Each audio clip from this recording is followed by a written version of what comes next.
And welcome in. Happy Thursday, everybody. Welcome to this very special edition of the Nick Club Wrestling Happy Hour. I am one half of your host and virtual bartender, Mr. Nick Teodoro. Joining me, as always, is my tag team partner in life, my wife, Miss Nicole. Nicole, what are you having? Oh, you know me. Some Tito, some orange, some cranberry juice. Mr. Nick, tell the people what you're drinking and our three things for the show. I'm drinking my J. Lure 7 Oaks Cabernet, as per usual, as you like to say. Well, we may see a new member of the Vision. Nikki Bella tries to elevate the Women's Intercontinental title, and Brock Lesnar could very well return. We are previewing WWE Clash in Paris. It is Thursday, August 28th. 2025. This is the Nick Club Wrestling Happy Hour. Wrestling has more than one royal family.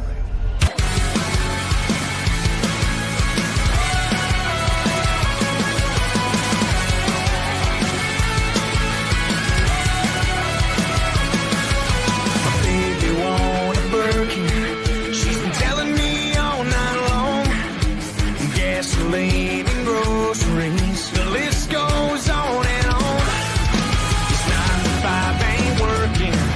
Why the hell do I work so hard? I can't worry about my problems. I can't take them when I'm gone.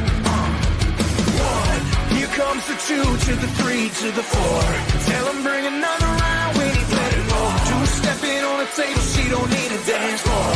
Oh my, good lord. Someone pour me up a double shot of whiskey. They know me and Jack Daniels got a history. There's a party downtown near Fifth Street. Everybody at the bar getting tipsy. Everybody at the bar getting tipsy. Everybody at the bar getting tipsy. And welcome back in. Happy Thursday, everybody. Happy Thursday, Nicole. Happy Thursday, Bella. We got the regulars coming in. Very special show as we preview WWE Clash in Paris. Nikki, we got special people in the chat. Linda T. Linda T says we're here.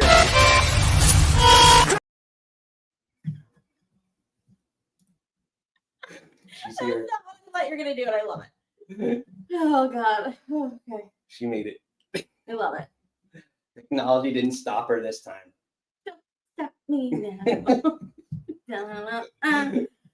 All right. Well, Nikki, we got a lot to get to. Last Saturday, Yes. we spent some time down in in Seaside, but with our friends at TCW in Seaside Showdown 4. Yep. We hung out with some of our new friends, Tony Cheney and Francesca Cheney, the Cheneys. A little bit of this, a little bit of that. Oh my God, they're the sweetest, cutest couple ever. Some of our old friends, Zach Ruby was there, hanging out with us. Again, with his buddy Ice-T there. So we saw some great wrestling, some great independent wrestling, a lot of New Jersey locals. Any takeaways from last Saturday? Obviously, Stephen K with us. Good time. It was just like it was weird to feel like we were kind of part of the locker room because like people were just walk by and like random people didn't know were like shaking our hands like we were like people. So it was like really sweet. And then of course Zach hung out with us and friend of the show, love him immensely. So it was really fun to hang out with him, meet his friend Ice-T, our Steven, and then our friends Tom and Chelsea came. And then talking to Tony, and then Tony helping us like with electrical stuff, and just him being like the tall one of the group was super sweet. But them coming over, and then I think Mr. James. He was standing next to us. He was sort of like he said he was Miss Frizzle plus Steve from Blue's Clues plus Mankind. Yeah, I was like, he's everyone's favorite teacher. That's his. I know, and he was giving out stickers, and he put this sticker on this guy's forehead. Like I thought he was super fun. And he had a crazy spot. He did a backflip to the floor. I tried to get to the boardwalk. Not like I can get a picture of it, but I just have a picture of like his feet going like this. But he was like a fun high flyer. And then his table was next to us, and he was super sweetheart. Talked to us for a little bit. I guess everyone we met was just so super nice. And then our girl Sammy Chaos had some mic time. I know. He looked so great. They were in the main event. Sammy and Tony yeah. and the Cheenies were in the main event there. Because she came out and she had to announce her special to the opponent. She had these aviators, top aviators on. She looked hot. I was so obviously Sam was on our show before, and then meeting her in person, she was just a sweetheart, and so glad that she got a main event moment for her. I was super proud of her. We got to talk to her after the show. Yeah, no, it's definitely a good time. We're looking forward to it. Hopefully, tell. I know. What else is new? Burned. Burn. Yeah, no. What else is new? But yeah, hopefully, again, this is the fourth one, so hopefully we can be back for the fifth one. We had to do it off the phone, a little internet issues there, so we had to try and wing it as we go and adjust. I became a cameraman. Yeah, we had some nice Jersey trivia with our new semi-regular new friend of the show, Chelsea B. Mm-hmm. Learn a little bit about wrestling there. Macho Man Randy Jackson, Bam Bam Bigelow, Male Gigolo. Oh my God.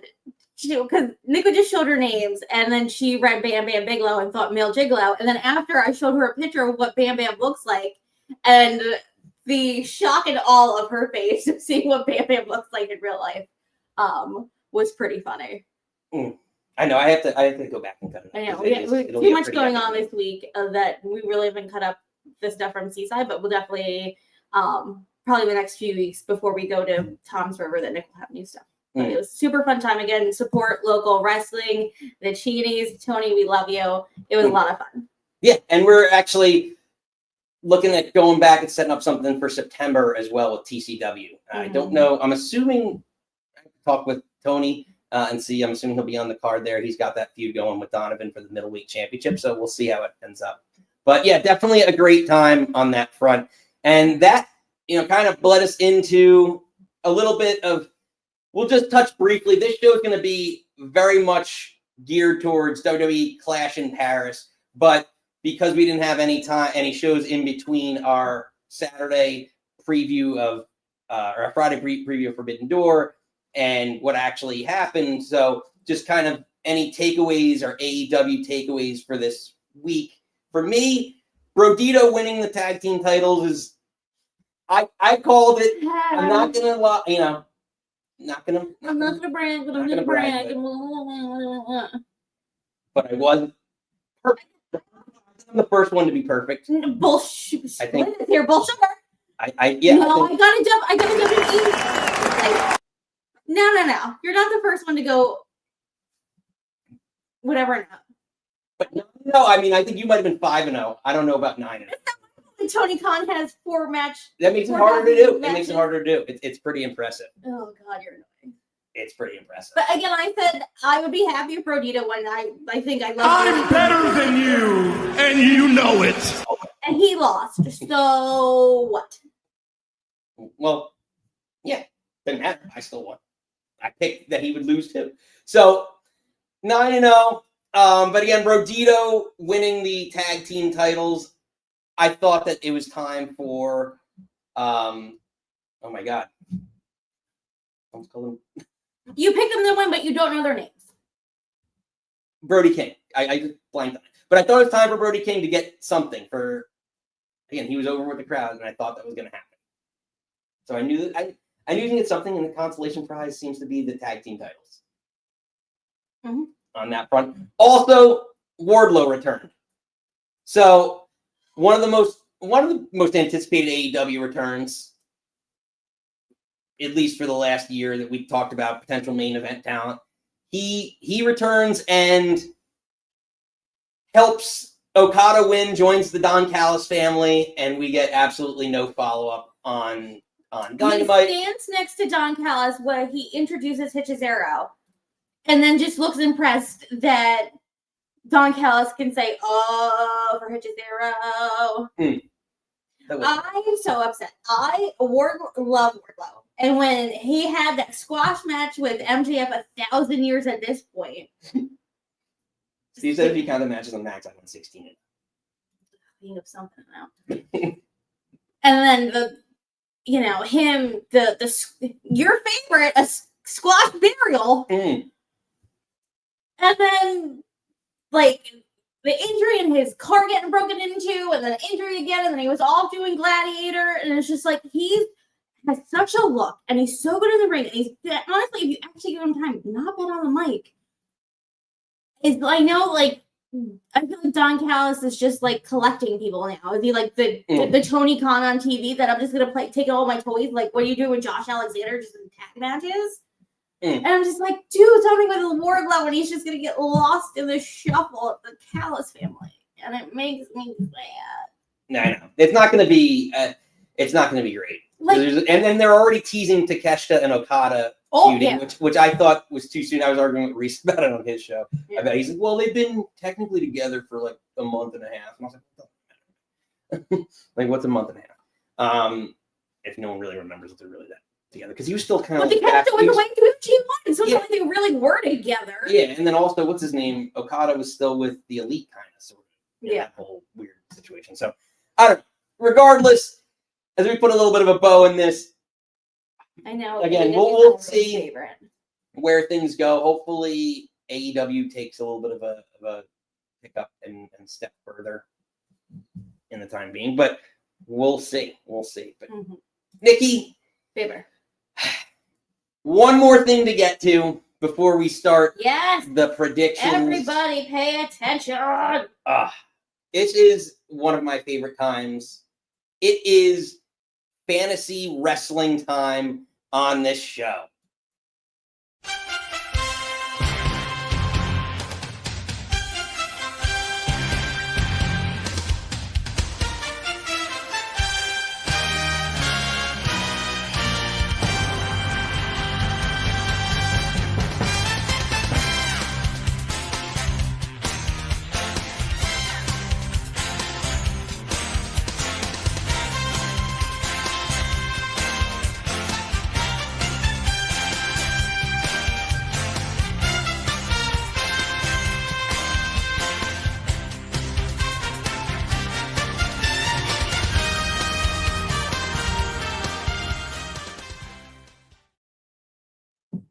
Nikki, just to kind of recap it for the new folks in here, including Linda Tate.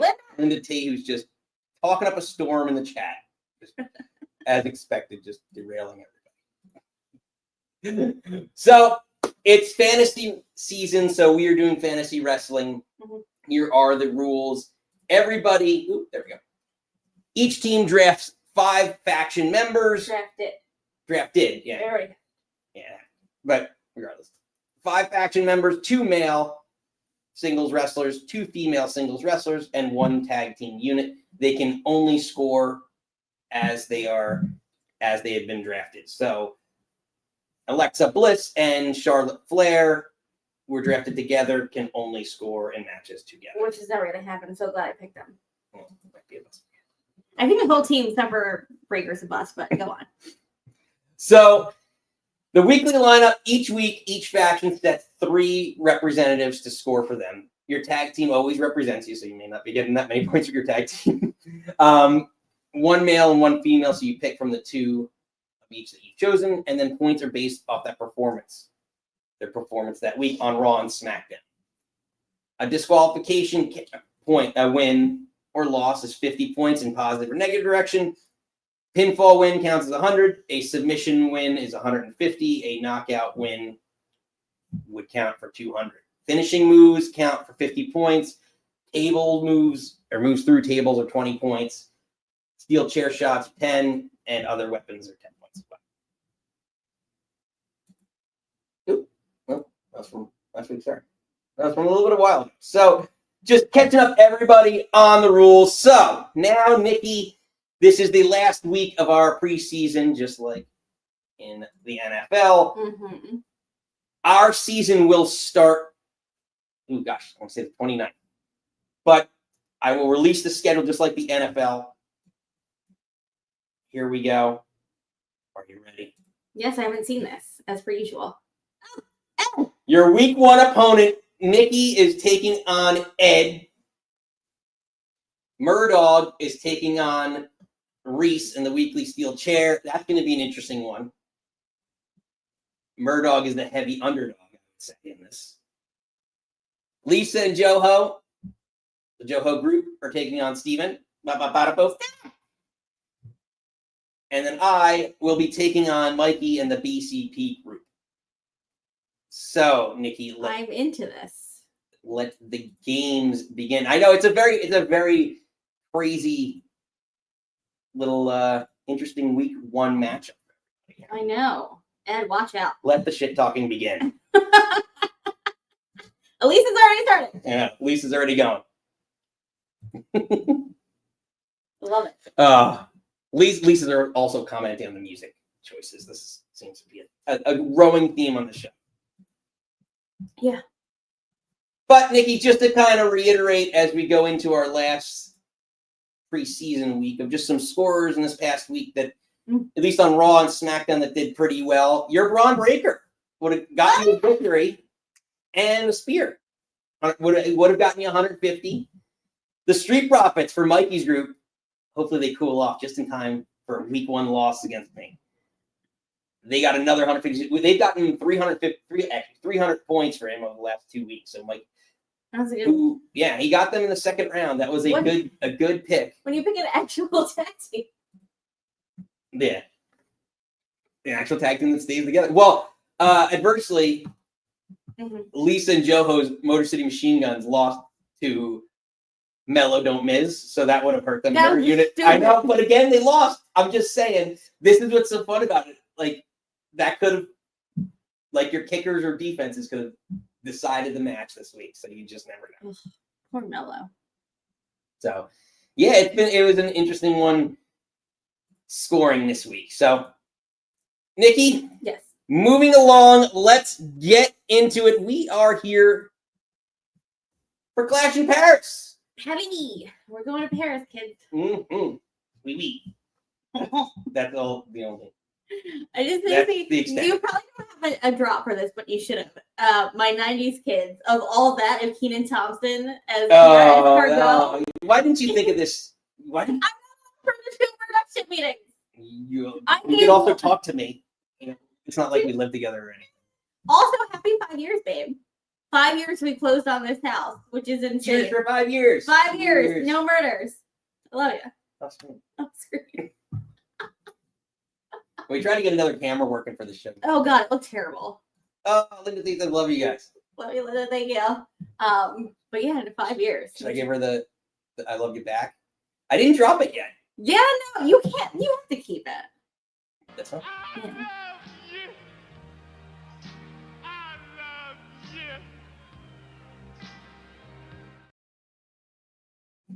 He's like Chris Farley. And he was like young then, and he looks old. Yeah, it's true. But Nikki, let's get to it. Enough having fun here. We're gonna have a lot more fun. It's gonna get great. I know, This is a no fun zone. this is a no fun zone. Unbelievable. So, as we start our prediction phase of this, we'll go over the year. Nikki, I'm gonna call myself Mr. Nick Two Belts, Teodoro Two Belts over here, because I am not only You a literally double have one champion, over me. but I'm also the WWE. I'm the unified WWE and AEW I will champion. never. So, just saying, again, you can make a comeback. You still, the title's still up for grabs. Can still change hands at any PLE. We have like 100 pay-per-views to get through. I know, in any given PLE, the top one can change hands. SummerSlam, that was night 2, we were tied, but night 1, I went over you. Because I take risks. And they don't pay off. So.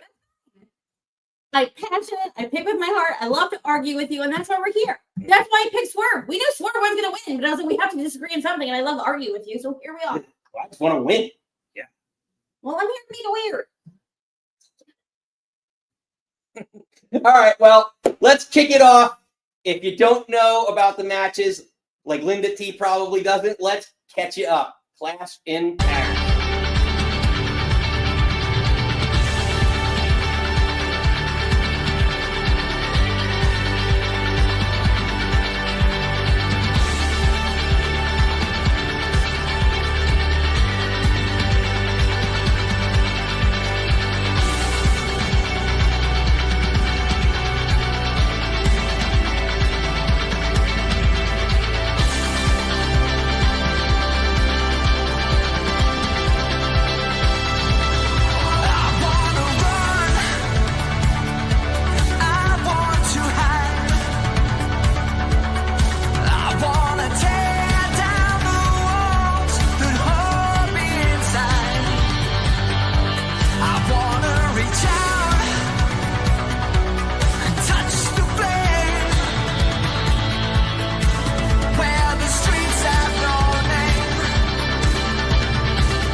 Nikki. Yes. Clash in Paris. Let's kick it off with, because I've been seeing all the ads, it's been driving me crazy. So we're gonna start. Roman Reigns, the tribal chief, taking on Big Bronson Reed. I'm just gonna call him Bronson Reed. I don't like the whole big name. I think it's kind of dumb. You can go wherever you want. But yes, Nikki, we've got Roman Reigns taking on Bronson Reed after this whole Vision group has been attacking him and Jey and everything else. Mm-hmm. Your overall thoughts on this match and expectations, and I'm like super happy for Reed because it's like being in a pay-per-view match with Roman Reigns. I think that, like, again, and also being in the faction with Heyman and Seth, I feel like it obviously the whole point of it is like, who's getting over? It raises his stock so much, and like whether kind of like win or lose, like again, you can say you had a pay-per-view match with Roman. I think what he's been doing, I love the tribal thief. I love the Shula Fala, like this, and him walking around with the shoes. Like, I love it. It gives him so much. If he wins, does he take another set of shoes? I hope so. Yes, how many shoes? Yeah, but he can. That's what he's for. He wears one. Like Ultimo Dragon with shoes. Yes, he can. He can be, 9 belts Monet, and he can be 9 Shula Fala Reed. I don't know. But I think regardless, I think that it looks really great for Reed. I love this gimmick for him. I love that he now on Monday he had a tribal thief shirt. Again, I don't know if he had it the week before, but I've definitely noticed it this week because usually they're in suits. Again, I love him getting over on Roman Reigns this whole time. I don't know. I guess maybe because Roman was never my guy, and I respect the bloodline, the tribal thing. Like, I get it. But it's still not like my thing. So I think Bronson kind of getting one over on him, I love. Again, he's going off to Hollywood. He's doing other things. Like, maybe he can put over some new kids, which I say every week.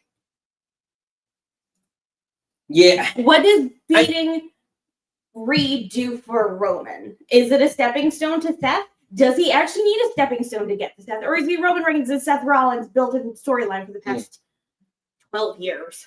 Well, that also begs the question, like, so a couple things before. Yes. So, again, like, you kind of talked about, like, should this match have been on the card? Did it need to be on the card? Like, I don't know. I guess they did just do the tag match, so they couldn't really run it back or do a 6-man, but I would have probably rather seen a 6-man than this match.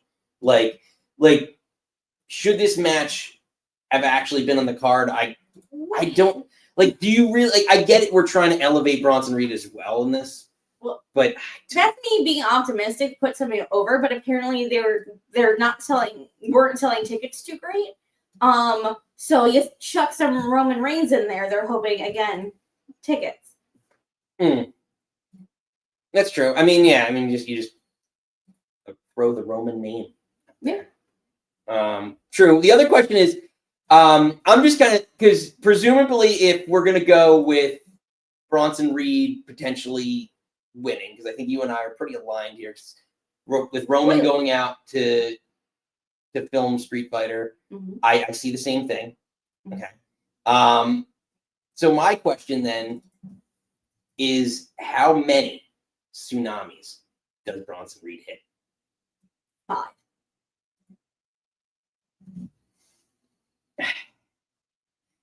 You say 5. If the over, I'm gonna put the over under at 3 because he's hit 2 already on him. Right? Yeah, and I think he's gonna hit a few in the match, and then there's gonna be a post-match thing because he's gonna take his shoesies. So I have to hit Tsunami a couple of times to take them little tootsies.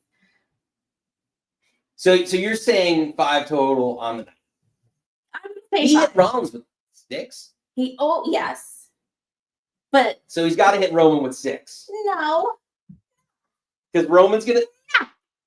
because Seth is magical and the better, and I love him more than Roman Reigns. So it's gonna take. And Seth is the workhorse. Seth there every week. Seth actually wrestles, reigning, defending. We're with Roman for 4,000 years. He only wrestled on what, top 4, top 5? I don't know. Well, you all know who's got that pen. From the bottom of my heart, man to man, fuck your story. But yes, I don't know. He's also that Roman just found out that technically Bronson reads Samoan, just from a different. I'm Samoan this way, you're Samoan that way. Yeah. So ultimately, Also, let us know in the chat. I really hate these graphics. I'm sorry, it really. They're a lot. It looks like you're in whiteface, which again, it just seems like it's very. Bronson. They look whitewashed, and it's I don't know. But the chat's pretty divided too. It's 50-50 Bronson and Roman in the chat. But Nikki and I are in agreement. We got Bronson. I believe in my tribal thief. That's fair. Let's see. Any wrap? Oh, Reese is here. Hi, Reese. Yes, do we seriously? We do have to watch Bronson Roman. It's not going to open. That'll be. But does Roman have a thing like if he doesn't? Is obviously that's not closed. Actually, no, it probably will open. Actually, it's probably. But again, there's you talked me into earlier before the show. Yeah, and then it's just like then we're it's like does Cena Logan open? But if you're suspecting shenanigans, is it later? Like I don't think that should close. Seth should close. If you're not having, at this point, like I think Cody Drew is because he's being Guile. Then I would think you have to close with your champ. Yeah, potential. Yeah. And it's not going to be Becky and Nikki.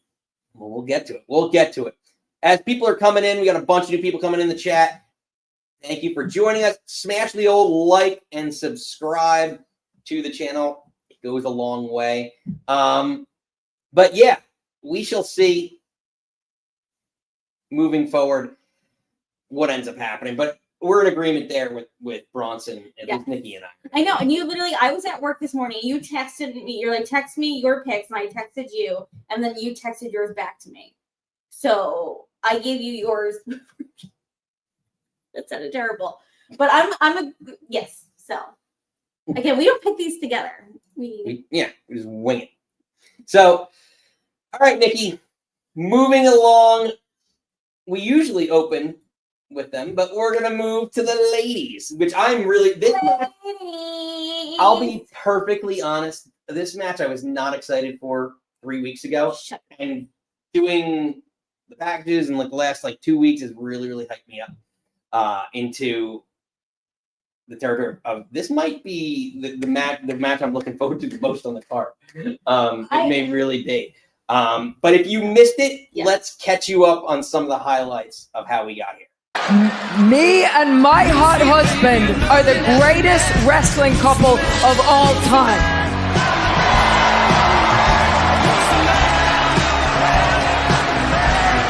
But wait a minute, at one point that would have been you and your...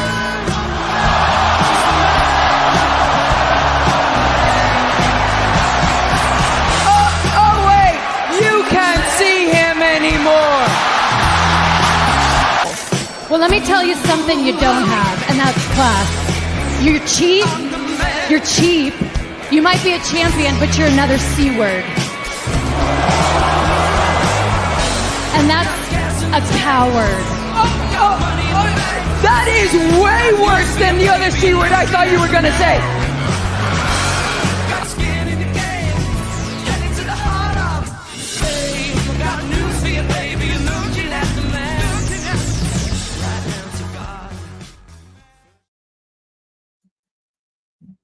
Nikki's production contribution of the week. The one Her thing. music. Nikki's bringing the music. I know you're gonna do a video for this, and I said use the Killer song, The Man, and then it's been stuck in my head all week. But I love that song. And then the hype package, I know, and I see you, and I don't like you. I'm hyped for this match, and how dare you besmirch a Nick on this podcast, because I will not tolerate it. I think, again, what you showed, Becky going after Nikki clapping back on Monday. Again, and it is whatever since 2016 in the making that like, you know, the Bellas getting cut from WrestleMania, saying give Divas a chance, them getting pulled up, like, you know, Charlotte, Becky, Sasha getting pulled up from NXT, and like I think undeservedly Nikki gets a lot of shit. Like I get it, but I don't, and I think she doesn't get enough credit. I think people shit on her too much, but I really loved the back and forth between the two of them. So, like, I love that whatever, obviously, if this was supposed to be Naomi, Stephanie, obviously, Big Jim, and that's why we're not here. Obviously, I would rather see Naomi and Stephanie, but I'm not mad at this match. Nikki's giving half her money to a piece of shit, so let the girl make a fucking paycheck. But I will not have you shit on Nikki on the show. Obviously, she's not going to win. But give a diva a chance. No, she's been doing a much better. Like she talked me into the building, talked me into the match. Again, she's never been great. I thought Brie was a better wrestler than her always in the ring, at least. But she's doing okay. And if anyone can elevate her, it's Becky into a great match. It's Becky. So I think they're going to put on a good show. And again, the build-up has been great. You said some shock value things that have got me hooked on this that I wasn't normally invested in. So it's pretty exciting. The other thing is, just theoretically, not saying who I'm going to pick yet, but I might be revealing it. But what would a Nikki Bella win look like? And would it elevate the women's Intercontinental title that much further? Because now we had Lyra, the inaugural women's Intercontinental champion. And now you have, you know, obviously Becky, who's one of the greatest to ever do it. Mm-hmm. And Nikki is definitely, I think, if she's not, is she already a Hall of Famer? Yeah, they're Hall of Famers. Yeah, they're already Hall of Famers. So again, it could put another stamp on it. Would a Nikki Bella win or reign as the next, you know, champion, elevate the title to another level of prestige? Well, I will play devil's avocado because I feel like no one's rooting for my girl but me. Lyra, your future star, inaugural. Inaugural. That word's not coming out of my mouth. Could this sort of be, again, a Pokemon reference? But you have Lyra, obviously future, up and coming future, she's going to be here for a while. Then you have Becky, your established veteran, to take it off. And then, as much as you shit on it, Hall of Famer. Again, I think Becky obviously future Hall of Famer. But could this put give her a month reign? What's next? Like, maybe drop it in Australia. And then drop it maybe back to Lyra. Or someone like, you know, Minor Reese's girl, Chelsea Green, that she can put over an up and coming, like, maybe she could, and I'm going to get shit for this, I already know you guys. Is this another Trish Stratus that's coming in? Again, Hall of Famer, did the dues. Again, you're just a pretty girl that comes in and then put in the fucking work to be a good wrestler, to get that Hall of Fame ring. Could this elevate, be the next thing? Like, oh, well, then Lyra can say, I beat Becky Lynch and I beat Nikki Bella? Yeah. So then her second reign would be over Nikki. Yeah, I mean, that'd be... At this point, I devil's avocado. If you're going to keep Lyra in the mid-card or not trying... Yeah, and then I don't know where she is, because she was like, we're worried about Bailey. I'm like, ugh, girl. And then I'm like, then I'd rather see maybe Chelsea Green take the belt off Nikki. Yeah, if you were to put it on Nikki, then, you know, I would think Nikki and Chelsea would bounce really well off each other, to be perfectly honest. I don't know if we were really going to see it, but... I don't know. But again, like, to me, I think both of us, Nikki, are in agreement, though. I know. I think Becky's going to win, but I need to be a Nikki defender. Because I feel like, well, you guys. The two of you. All of you. Two of you. No, I think she gets a lot of unjust shit. But I think it's going to be a fun match. I'm glad, you know, it's not the match we thought we were going to get. But we are, again, I want to see women on the card. And if this is what we're getting, again, being the only women on the card, I think they're going to show up and hit each other real hard. Because I know people shit on it, but I kind of like Nikki's forearms when she just like hits her. So I think it's gonna be fun. It's not bad. It's not bad. Not terrible. But ultimately, let's take a look at the poll. We ran it up the poll. I'm sure we're all in agreement with And we're Becky. all in agreement. Don't shit on my Nikki.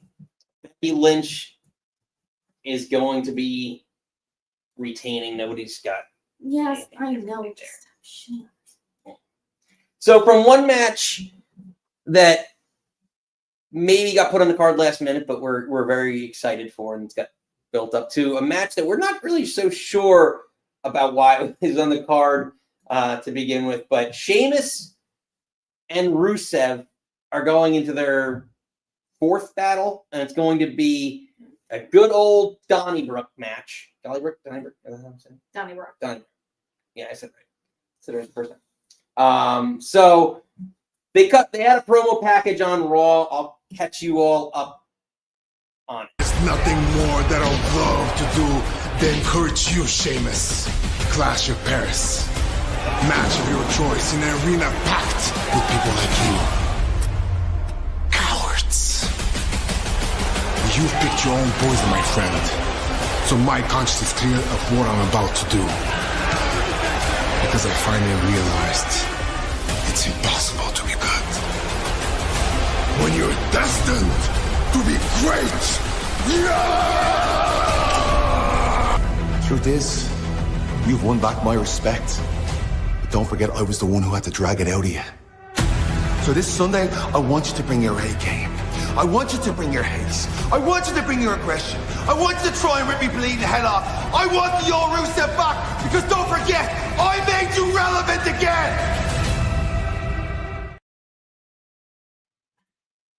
He made him relevant again. Nikki, what are your expectations and predictions for Sheamus Rusev 4?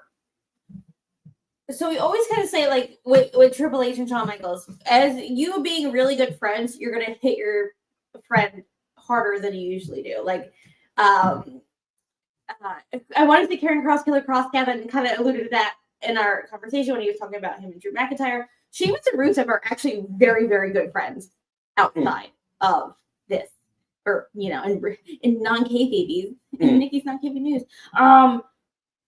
And then you finally get a proper Donnybrook street fight, whatever you want to call this. I think they're going to beat the shit out of each other.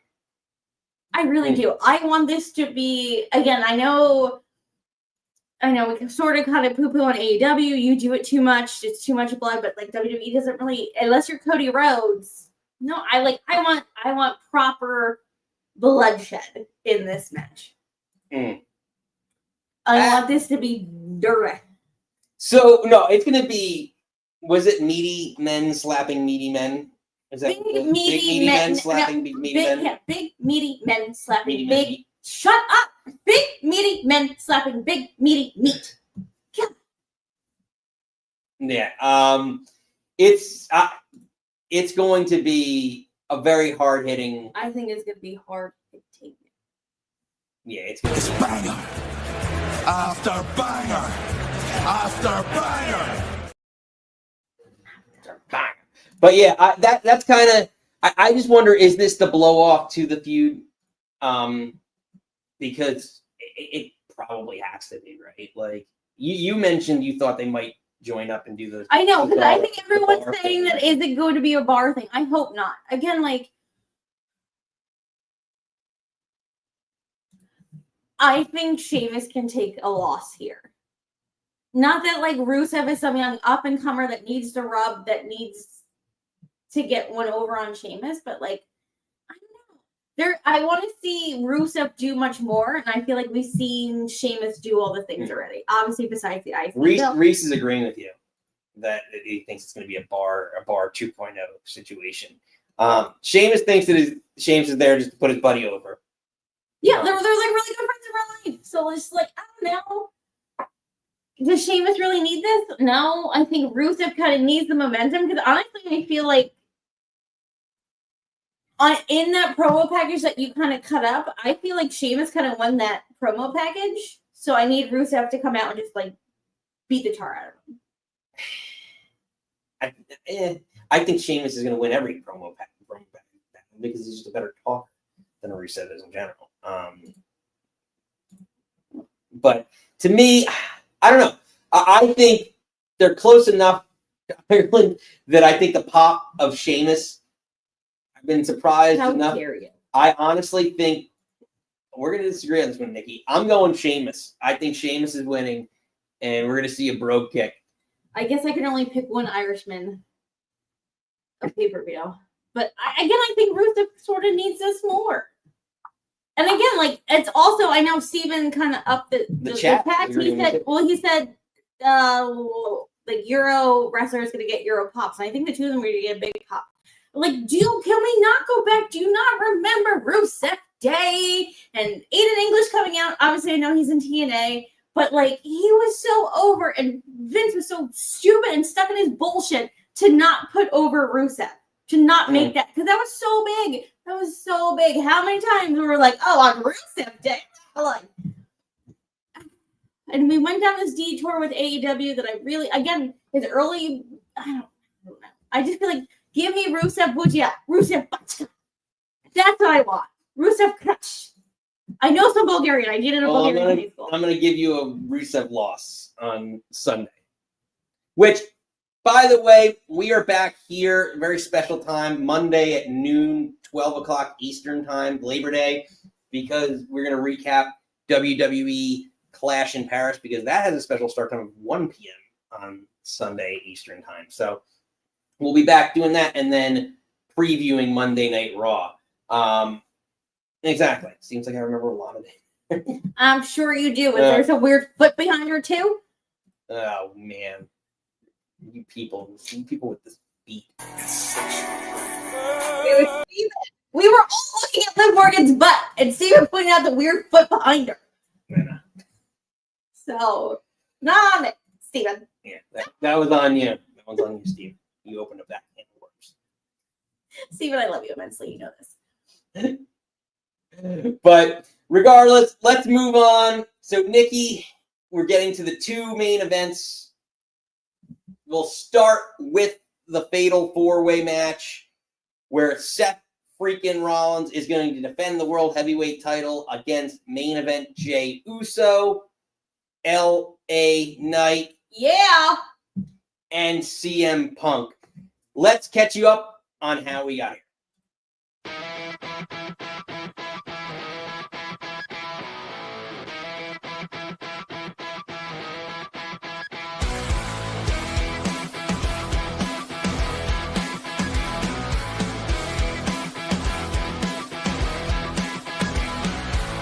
Can we forget about the things I said when I was drunk?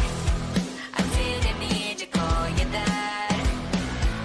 I can't remember what was said or what you threw at me. Please tell me why.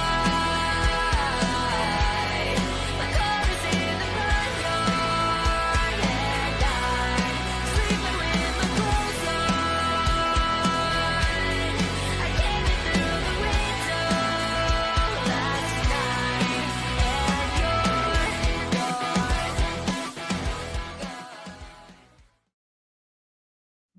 All right, Nikki. Ugh, that song. No, It's it's a good been played to death. I feel like I shut it off. But it's a great song for this because they're battling back and forth. They are their own enforce enemy. They can't. L.A. Knight Yeah. and CM Punk can't get out of their own way. Jey Uso doesn't know what he's going to do. Why did it give up? Like, is he winking or they just made his one eye look real small? Who? CM Punk. Is it just me or is this He might be. No, It's it's a weird. smirk. It's a smirk, but plus with the like the whitewash? I don't know. His yeah. eyeball looks weird. whatever the pixelation or the cartoony feel. Yeah, it does. I'm not a fan. You're not a fan of a lot of these. I don't like any of these graphics. But Any losers. yeah, so I have my thoughts and my questions that I always like to throw out there. Do it. So, where to start? So we talked about earlier in the night how Bronson Reed is facing Roman Reigns. So Bronson Reed theoretically theoretically he could be taken out, right, by Roman Reigns. And Seth Rollins, what we've seen over the last couple of weeks with this group is that they've been challenged by a lot of the whole literally Raw roster has come out. Penta's come out at one point in time. You know, you have Roman, you have these Knight, you know, Punk already has his feud, obviously, with Rollins and Uso. So there's so many people that are already feuding with the Vision. My question, could we see a new member of the Vision? Because now it's starting to seem like maybe the odds are getting a little bit more in the face's favor and against Seth Rollins. And the groups are starting to smarten up. Even Punk said it, you know, we all need to join together, kind of like in AEW, like Ospreay said a couple months back about Hangman and Swerve. Look what happened to Will Ospreay. Yeah, damn neck. Broken freaking neck. But could we see a new member of the Vision on Sunday joining this group? And potentially, who could it be? I'm going to keep banging this drum. It's probably wrong, but I'm going to keep banging it because he got written off NXT. I still think Tony D'Angelo can come up and be a part of this. I think it has to be a new kid. I know, like, I don't want to ruin your neck. There will be another question about you, the other guy? Well, the other guys in this match, yeah. But in terms of Vision, we'll pick just the Vision members. So I still think it needs to be a younger kid. It shouldn't be anyone on Seth's level. Right, agreed. It has to be a breaker, like the Bronze are below. And I think at this point, maybe you do need a fall guy and you need a below. Tony D'Angelo. I've been saying this. He got written off NXT. Where's Mikey when we need him? Wait, maybe Reese. Maybe you can say. No, but I said this to Mikey before, and he was just no, the NXT. No, my question is because I don't remember. We don't watch enough NXT. But what happened to that open door segment with Tony D'Angelo, where he's like, "I'm not the Don anymore"? That was just like an NC cut. Yeah, but as far as I know, have we seen him since then? I'm not 100% sure on Tuesday because I took Ed's wife out on a date. So I'm not 100% sure about Tuesday, but I'm pretty sure that we have not seen him. I think. Yeah, Tony D'Angelo, I get it. Because Ethan Page is with Chelsea, and he's still the North American champion. Again, Tony running with the Heritage Cup, having the North American Championship, beating Oba, which not a lot of people can say. And he's done pretty much. I know you didn't put the actual title on him, but it's done. Yeah. Tag team. I think him and what's the stats were tag team champions. Honestly, did everything he can do in NXT. Put him with Seth. Put him with Heyman. He's got a great look on him. Yeah, no, I mean, and the whole. He can be a Randy, like not comparing, but like the young baby that you're teaching, also can be. He can be a Randy in this. If you're talking evolution, he can be a sweet little baby Randy Orton. Yeah, I like the idea of he's a mid-card guy, you know, the mid-card up and coming mid-carder on the main roster that could join this group because there's three guys that are main event talents. Like Braun's obviously going to the main event. Bronson's, you know, on the edge of upper mid-card main event if you could put him there. So yeah, I mean. Tony D'Angelo is a good one. Ethan Page, again, is the other name that I think about, but he has the belt. Stuff to do. Does Ricky Saints maybe? A heel turn? I would honestly I would love Ricky Saints because I hate everything he's ever done in NXT. Bring him back up to me, wash away all the NXT stank. Because I would love to see him heel and feud with Cody eventually. I'm probably sure that's not going to happen anytime soon. But like, I love Ricky in AEW. I hate him in NXT. Wouldn't it be? But I think Tony makes more sense. But wouldn't be mad at Ricky. But I kind of feel like we're not going to see somebody. But we'll see. So the other thing in this match is there's kind of. There's deception, right? Like I use the theme my own worst enemy because they're all fighting within each other. And you see this visual. And at the end of Raw, Jey Uso super kicks both CM Punk and LA Knight. And my question is, could we actually see a Jey Uso heel turn? WWE likes money. No. I think, because I can't remember, and I asked you, we had Monday was a thing. But I did not rewatch what there was a segment backstage between Jey and Roman said something to Jey. And I think whatever he said, I think that's what made him do the super kick to both of them. And I don't think it's necessarily. He's got to look out for himself. Yeah, I don't necessarily think I was like, oh my god, he didn't think he's gonna be healed, but he's like, I got to take care of my own, gotta do this for the family. I have to be a little selfish here. So if I have to super kick you, or you, I'm gonna do it to get the belt back. That's what we can have these little shades of gray here. He always listens to his OTC. Get out with LPP, yeah, you know me. Get out with LPP, yeah, you know me. Get out with LPP, yeah, you know me. Who's down with LPP? Every line's on me. Get out. The last pics I usually dance and don't look at the screen, but the pictures that you showed of him and Sammy, they look like little babies. Obviously, it's like 4 or 5 years at this point. But again, it's like there could be shades of gray. Just because he super kicked 2 faces doesn't mean he's magically a heel now. Again, he's still. I know, but I'm just saying. But you can do it for a few months and then come back, and then he could be. He's buried, and then he's buried, and he's burying everybody, and there's squash, and there's shovels. We're getting that shovel.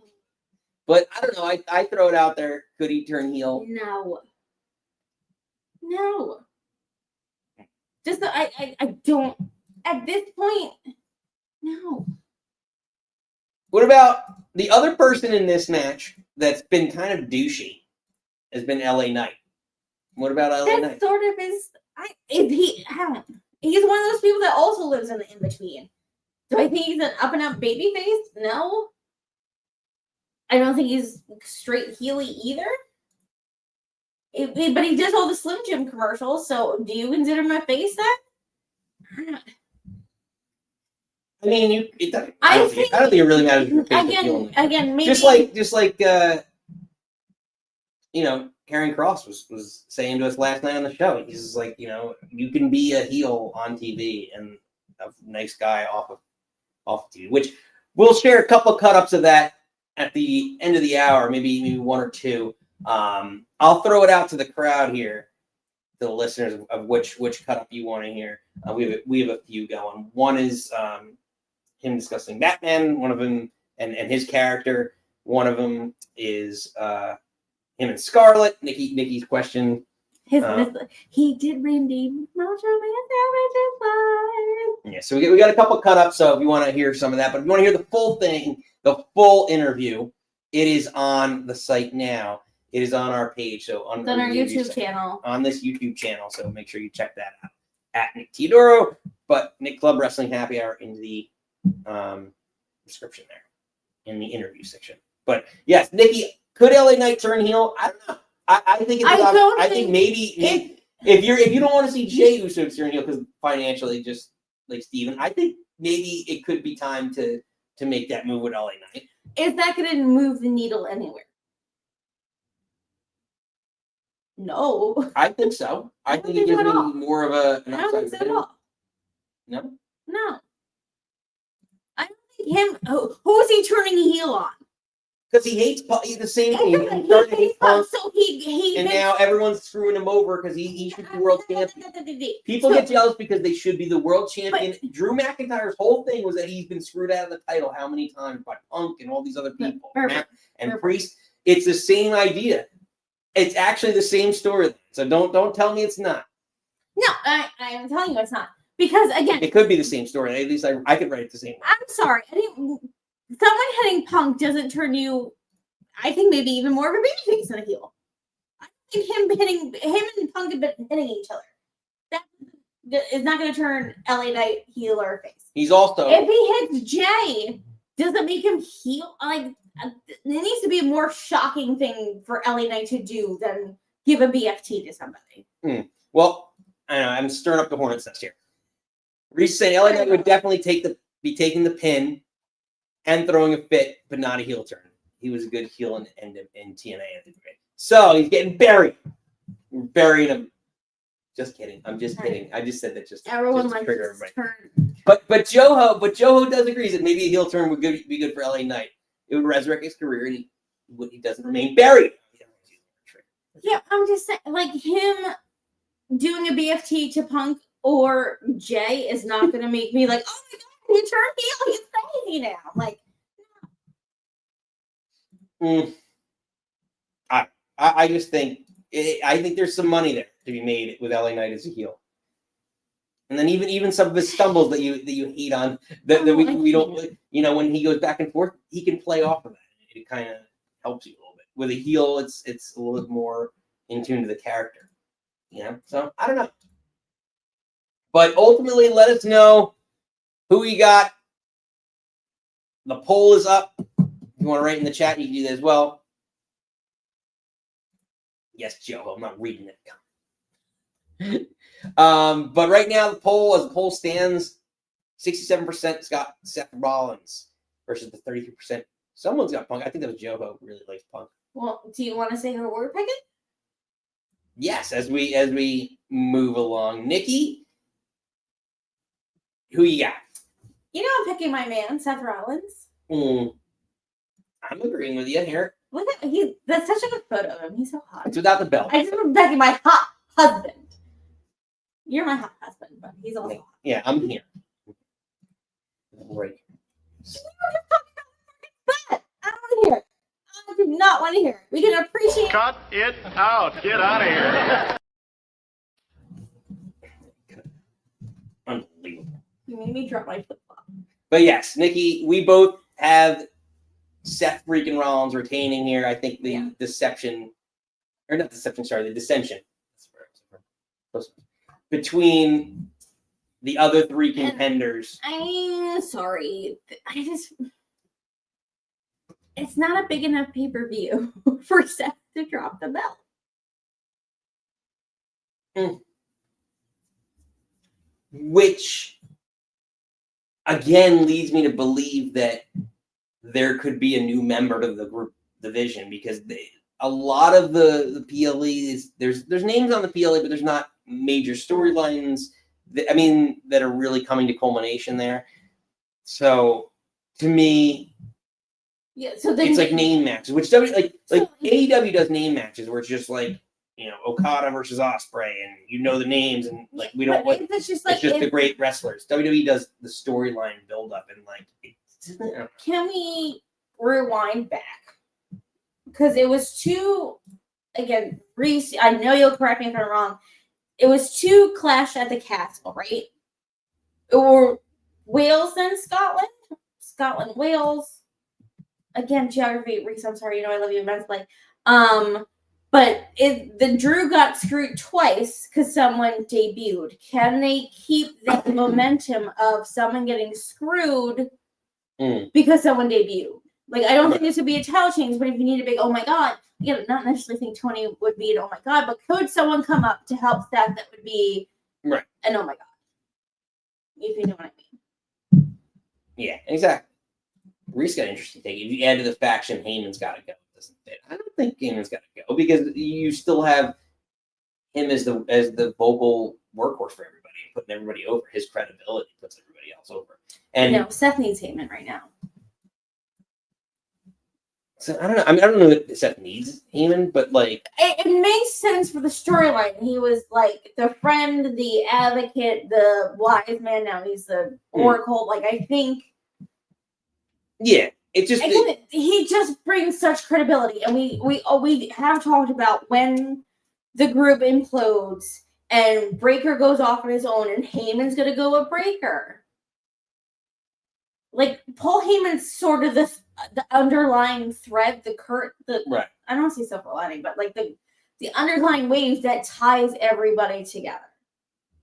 I don't think you can take Heyman out of this equation. Because again, when the turn comes, he's running off a Breaker because he keeps, Exactly. So Again, Nikki and I agree, though. We got Rollins winning or retaining his World Heavyweight title. All right, Nikki, get to it. It's definitely going to be the main. I think it's got to be the main. Logan Paul. It can't be main. It can't be main. It's his last time in. It's his You last don't time. have a belt anymore, honey. The last time. I'm sorry. Last I'll time. call me old school. A belt should go one last. It's the last time. I don't care, John Cena. He's the GOAT. Last time. Gotta do it. Yeah, well, now he's a boat, so who cares? Well, if you missed it, let's catch you up on the John Cena Logan Paul feud. And if you think for 1 second, in my final moments here, I'm just gonna let you waltz into Paris with your drone behind you, just some backflipping YouTuber selling salt water, you in for a long night. A clash in Paris, you will either understand what it means to give up yourself to this business I love, or I'm gonna beat the ever-loving out of you.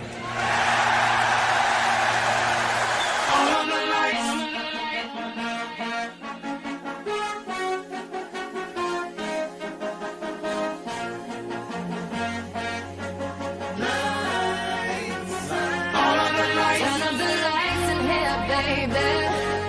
Extra bright, I want y'all to see this.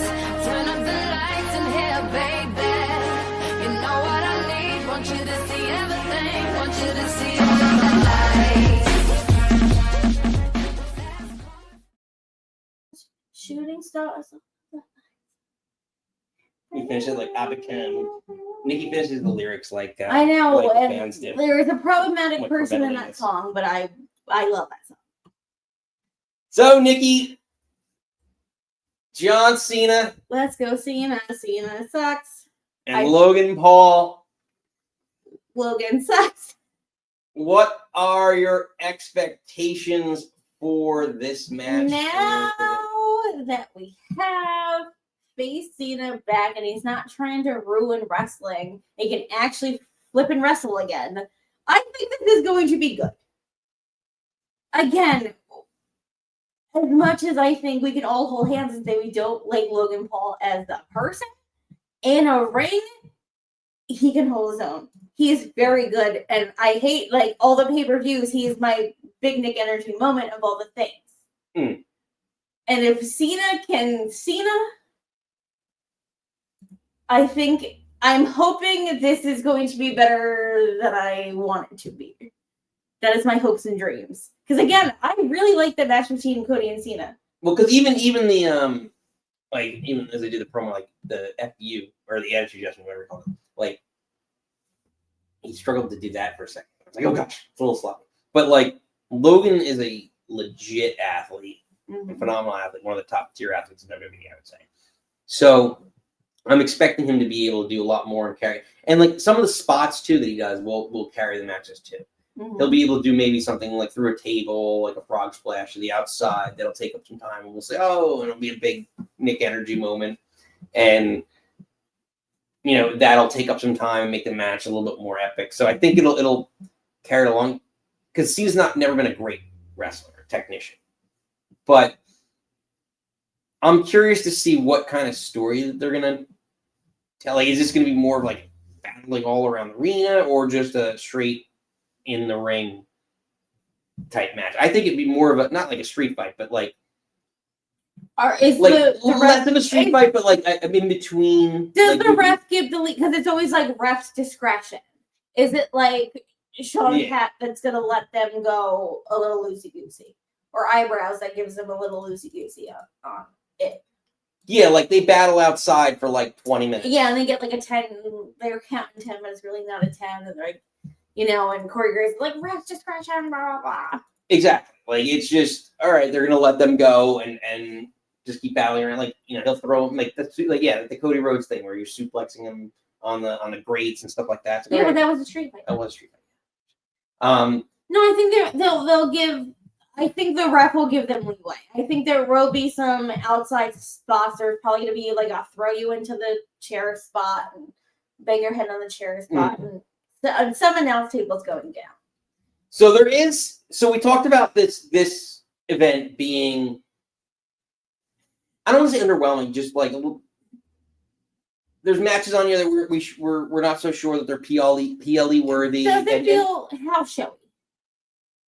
No, not how, like SmackDown, like TV worthy, like SmackDown, Raw, maybe main event. Like a couple of those matches could be upper mid card to main event, or main event the SmackDown before, like the Sheamus event, right? So we talk about, and we mentioned that, and when I say that, I feel like this pay-per-view PLE needs kind of maybe needs a big moment. So my question is, could we actually see Brock Lesnar show up?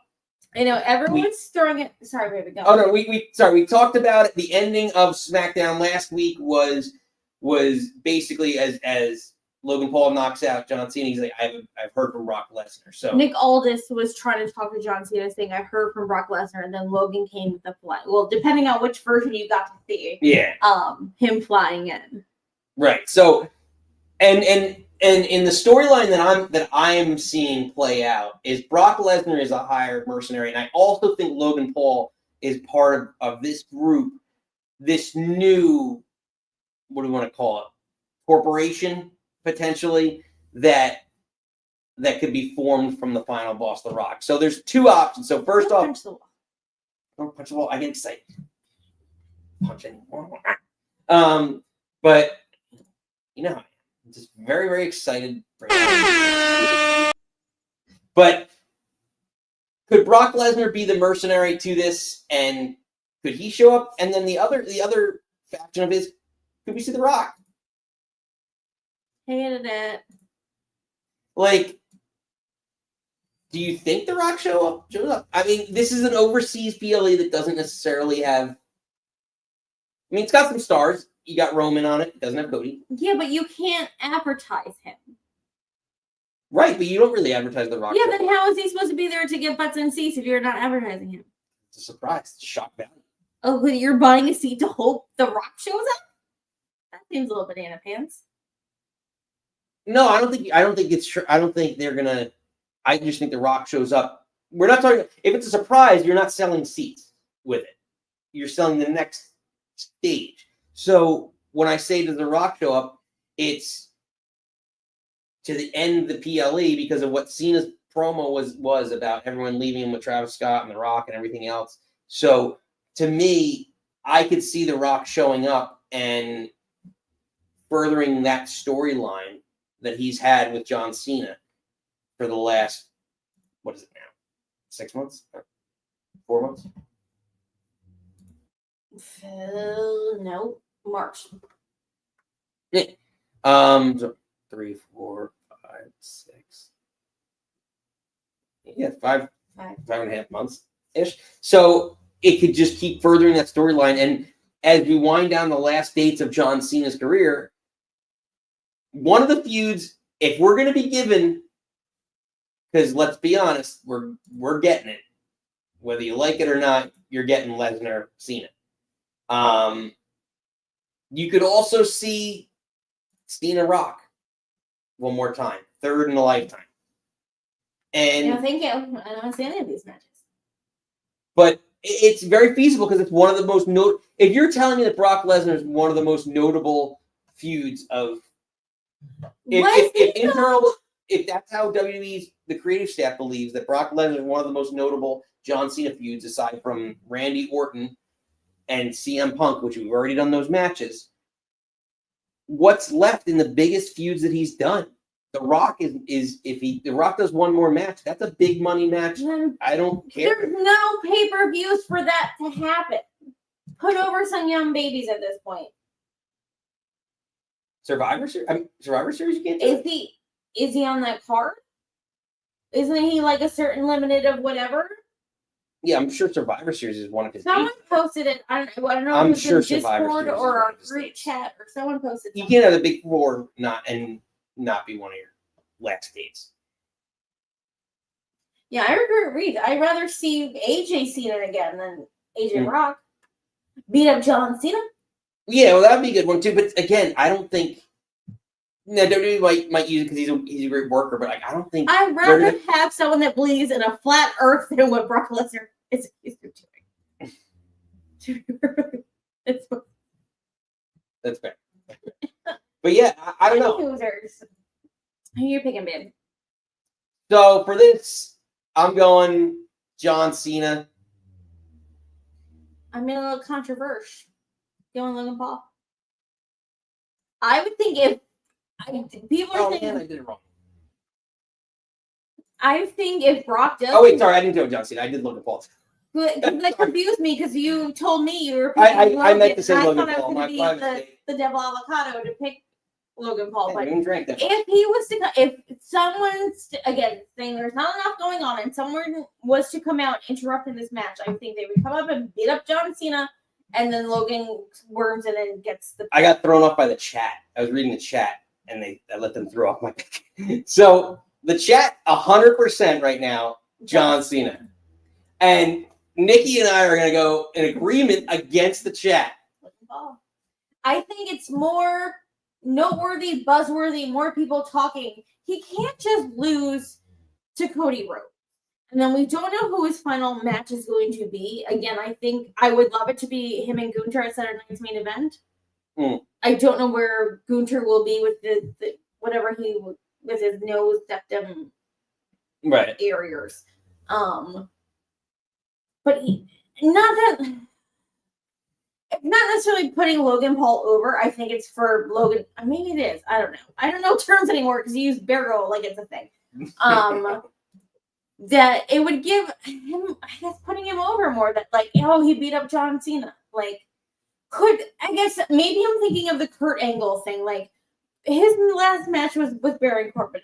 I think as much as we all secretly love Baron Corbin, that literally did nothing for nobody. But like Logan Paul getting a win over Cena on this farewell tour does more for Logan. And again, Cena can eat a pin.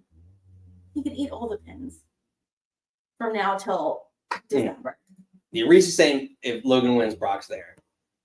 That's fine. I don't think Logan's gonna win like clean. I think it's gonna be it's gotta be.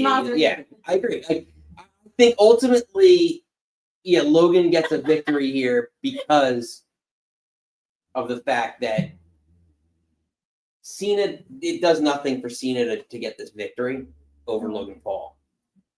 So Logan Paul to be elevated maybe to the main event status. did I cut you off?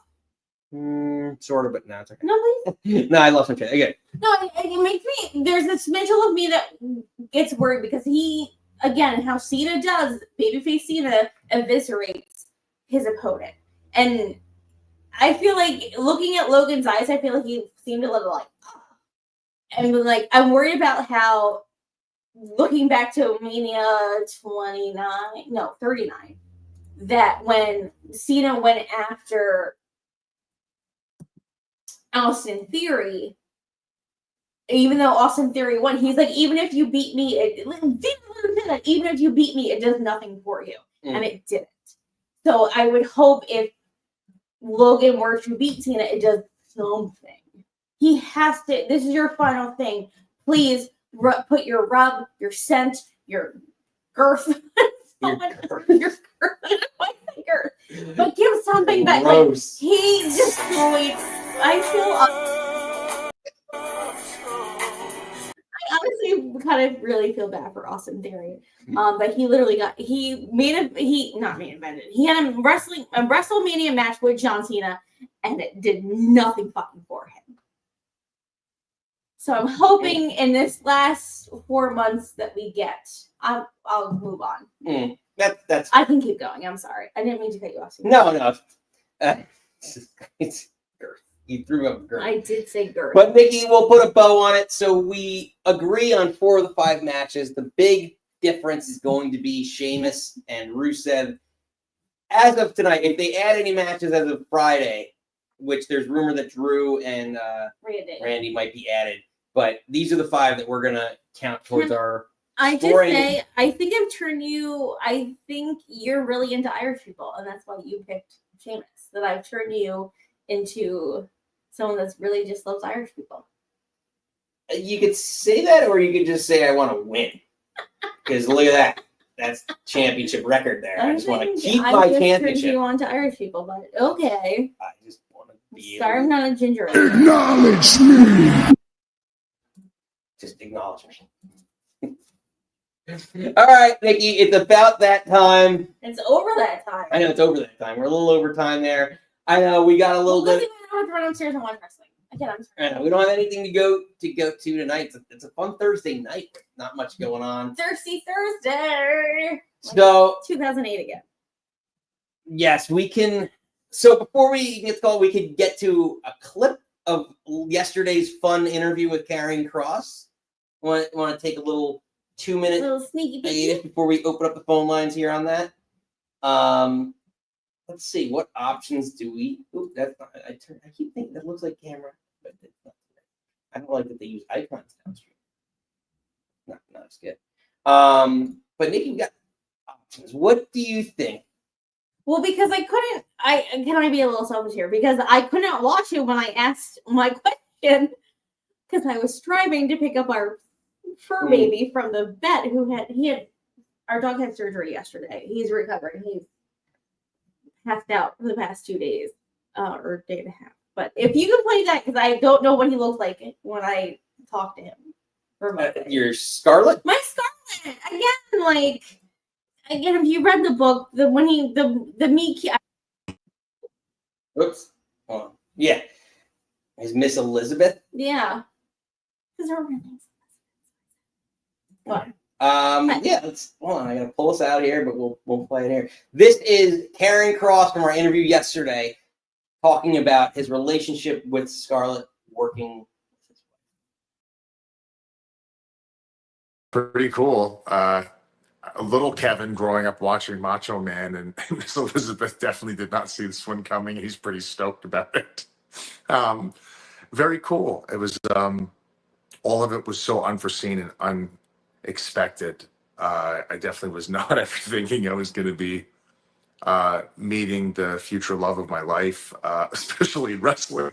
No offense to wrestling, but I always had a rule that I would never ever date anybody in wrestling. I didn't want to bring it home with me. That was the big fear. That was the big phobia, to bring work back home. I've always really liked when I come home, I just get to be me, and there's a removal of anything I'm occupationally attached to when I come home. You know, everyone understands that. It's like very rare that you and your spouse have the same job. You get to come home and turn it off until you have to go back in. But the balance actually has been pretty wonderful, and it wasn't the way I thought it was going to be, for the best.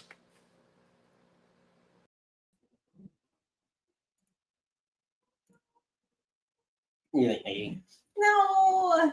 Again, reading this again, like Nick, the book's over there. But have the actual book, and there's like reading like how he described meeting her, which is like so. I loved it. So it's just like, what does it mean to like? Obviously, his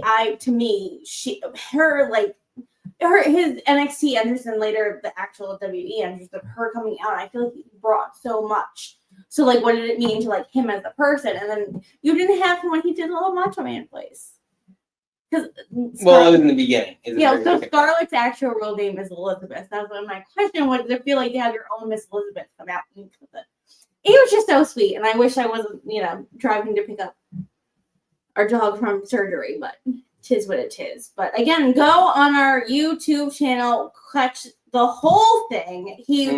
We made him giggle, question life, talk about breakfast, which was my favorite thing immensely. How he can't wait to stop going to the gym because he hates it. Just like I've seen so many character out of character, Kevin, killer, like all the things. He was so sweet, and he said we want to do this again. Killer Kross, Karrion Kross, Kevin, friend of the show. Exactly. So, Nikki, it's that time. We pinned the call-in link into the chat. Phone lines are now open, as I like to say here. Let us know what you're drinking, what you're thinking about WWE Clash in Paris. Nikki, my little blondie. You blonde. Blondie. Your little hair did. Get your hair did. Hit the snare.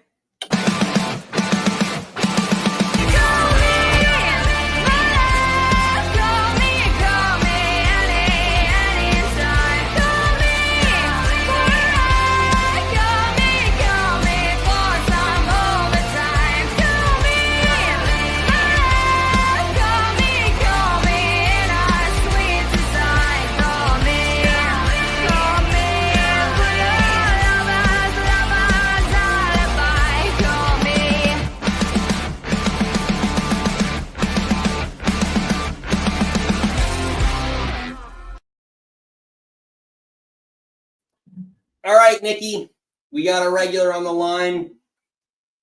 Are you ready? We got to kick it off with some energy. You got to beat your heart.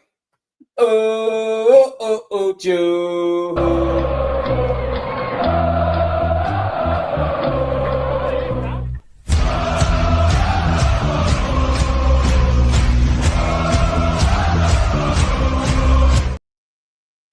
Hey guys, how's it going? It's Thursday, right? Normally we're on Fridays. Yeah, I know. We're mixing it up, throwing you off a little bit. I know. Yeah, so it's just water for now. So that was an absolutely phenomenal interview. Thank you for asking him my question. Because he mentions Batman a lot in that book. So a lot of people say that Bruce Wayne is the mask while Batman is the real character. So I was like, if he's mentioning Batman this much, like it kind of makes sense, doesn't it? And then you start reading the book, and I got the audio version. And he starts talking about these different scenarios of like what happened when he was, what's that? Joe, does he narrate his own audio version? Or Yes. It's him. Yeah. But he talks about like all these different events that happened when he was bouncing and manager of the nightclub. Yep. Bruce Steven. And you know, just that one situation like after the concert, and then he was, you know, in the pizza parlor with that one guy, and it was just an absolute mess. It was, I don't know if you got to that part, Nick, but it was that was a pretty funny story.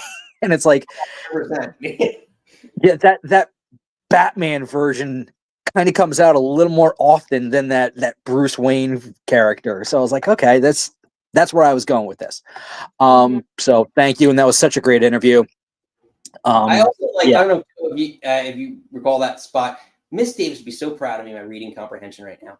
So literally the spot where he's like educating non-wrestling fans, we didn't get to really touch on it with him, but that whole component I thought was really neat. Like again, just because the same thing, like my brother's not a huge wrestling fan, but he's like Brock Lesnar or Big Show, like these guys, like the guys you mentioned, like, they're larger than life people and characters, and that's what really appeals to like the common man. Yeah, exactly. Wrestling is a soap opera. What started off as a soap opera for men, and then it catapulted into this worldwide thing, which is absolutely phenomenal. And then I'm going to say that the ladies division, from Rhea to Stephanie to everybody, they are absolutely killing it. Speaking of La Primera, do we know what's going to happen? Oh, dinner just arrived. Do we know what's happening with the women's championship? I get Naomi had to, again, congratulations. But do we know what's happening with that? So on Raw, Pierce said that he needs like a week to figure it out. Okay, that's right. Okay, we did watch that. You're right. Stephanie's still #1 contender. Yes. Okay, I do remember that. Okay, no, you're absolutely right. Okay. Also, and I will say this, and Steven, pay attention because you weren't last time. We have finished watching Unreal.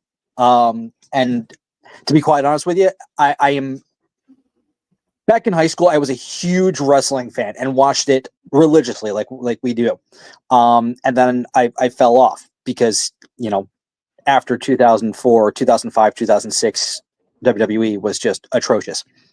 But then watching Unreal made me realize why I loved it all over again. So thank God for Bruce Pritchard, because I think it was him. If you didn't watch it, quick spoiler, it was him who pitched the Cena heel turn. Thank God for Bruce Pritchard. That was phenomenal. And because of Unreal, I am now a Chelsea Green fan. I get it. You shouldn't have needed just Unreal to do that. Yeah, but yes, because of Unreal, like I was like, okay, I could take or leave Chelsea, but now because of Unreal, I am a Chelsea Green fan. So yes, I get it. As far as Clash in Paris goes, John doesn't need the win, but it'd be nice to see Logan Paul get his, because why not? I'm gonna go best in the world, but I know that's coming from the heart rather than my head. I'm picking Punk. Yes, Seth's gonna win, but whatever. What else? Well, that was surprising that you. Well, I know. I feel like you always pick Punk though. Yeah, because I get it. He's not the baby face and he's not the heel. He's the anti-hero. He's Stone Cold. Yes, he's Stone Cold. He is the anti-hero, which I can relate more to than a baby face or a heel. But that's a me thing. Yeah, I think that's all I've got for tonight, I think. But yeah, that was such a great interview, you guys. I'm so proud of you guys for that. Thank you, Joe, pleasure as always. Sir. Thanks for taking part. See you soon. Ladies and gentlemen, Joe.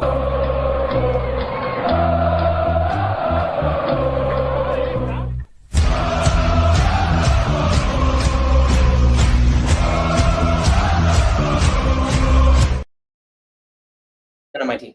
Yeah. People messing with us backstage with their names, funny names. I don't know.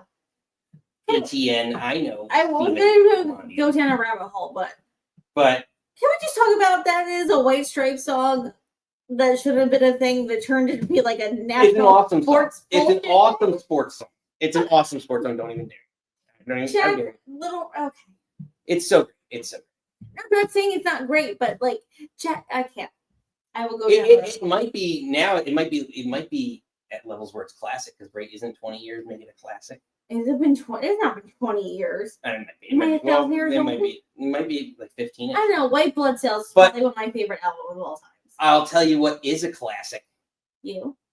Yes, but the other also one is the movie Grease. How about we go with a little Reese Light? Go Grease Lightning, you're burning up a quarter mile. Grease Lightning, oh, Grease Lightning. Go Grease Lightning, you're cruising through the heat trial. Grease Lightning, oh, Grease Lightning. You are supreme, so Grease Lightning. Grease Lightning. I dance every time. Reese, how are you, babe? I'm already thanks. How are you guys? Ooh, Spider-Man t-shirt, liking it. Yeah, everyone's a main character. Spider-Man today will be Batman tomorrow. So Reese, what are you drinking? What are you thinking, buddy?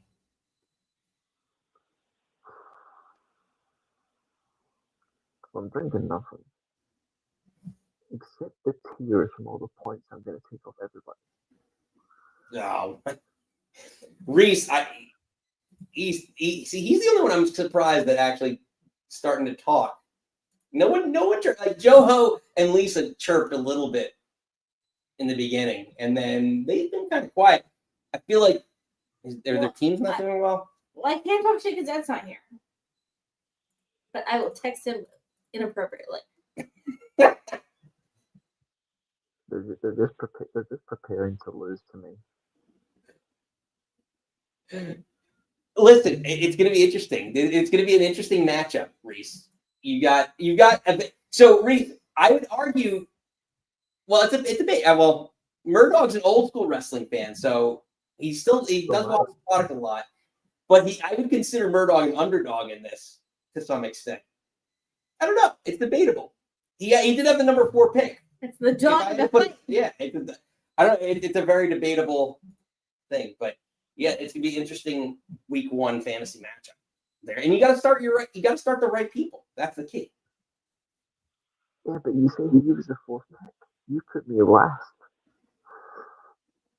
Wait, say again. But he was the 4th pick, but you put me last, and I picked who I hate. Therefore, I win. But it was a snake, though. It's a snake draft, so it did loop back around. Exactly, and I owe you that. I owe you that. Thank you. What am I thinking though? I'm not sure what Clash in Paris is meant to be. If that makes sense, like, I agree with Nikki's take. Is this meant to be a house show or a PLE? I think it's just a waste of time. Yeah. Like, I actually think, controversially, they've already scrapped the meet and greets. Just scrap the event and give longer run-up build up to Survivor Series. Wasn't there like a report that like they were just trying to burn through pay-per-views to get out of their Peacock deal? Basically, yeah. So that's why we're here and Patty together. Yeah. But it's just like it's a little house show. I actually feel bad for anyone that uses Peacock. I mean, obviously, I can't, but I do feel bad for anyone that does use that because the amount of money you have to spend now to make sure you actually get the package deals, I think is wrong. Just put everything on Netflix for you guys. But would you? So here's a good question though. Like, would you rather though that or maybe? I mean, I don't know. Would they come over for a house show like the normal European tour? Would you rather that though than? I'm an old advocate. I actually think every wrestling company should do 5 or 6 pay-per-views a year. Yeah, I agree.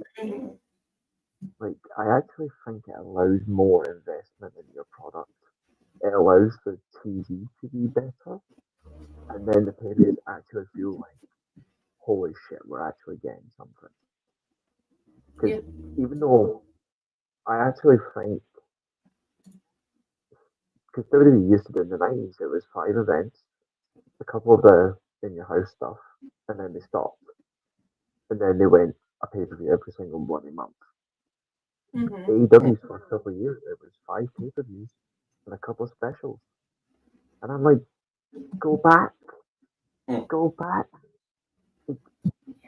There's no justification for all these events anymore when people are actually being outpriced for it. I want them to enjoy what they see, and I feel like they're rushing everything because it's events straight away. And there's no time for it anymore. Like, there's no time to build something cohesively. Yes, you can do something good in 3 weeks. If you want to feel it, I don't. I want to feel a good 6-7 weeks in the event. I agree with you 100% because I feel like it gives the creative enough time too to like these 2-3 week buildups are really tough to do unless you say something that's like unless you have a good promo that's really shocking like the Nikki Bella like that I'm tell you a C word, you're a coward. Yeah, like little things that are going to be like viral.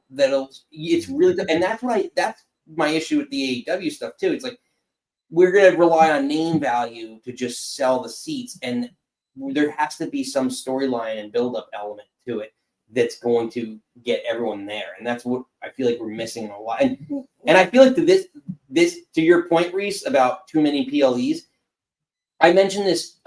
Nikki and I popped on, and we were talking to Mikey the other day, and like it was one of those things where WWE SummerSlam is usually this weekend. It's usually this weekend or the weekend previous. It's usually like between 20 and 24. Yeah, it's usually and I think the 2-3 weeks that we've had of like weird, just kind of like floaty shit. Yeah, just everyone going through the motions has been because no one's known how to book because for so long SummerSlam's been the end of the summer, and now they just kind of threw this in here, and it's just like an extra.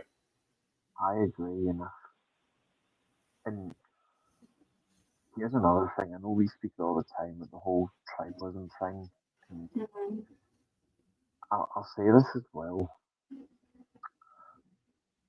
The counter programming adds to the tribalism, but it's the over exaggeration of the counter programming. I feel like they've actually shot themselves in the foot. Yep. When there's no need. Like, who's actually asking for WrestlePalooza?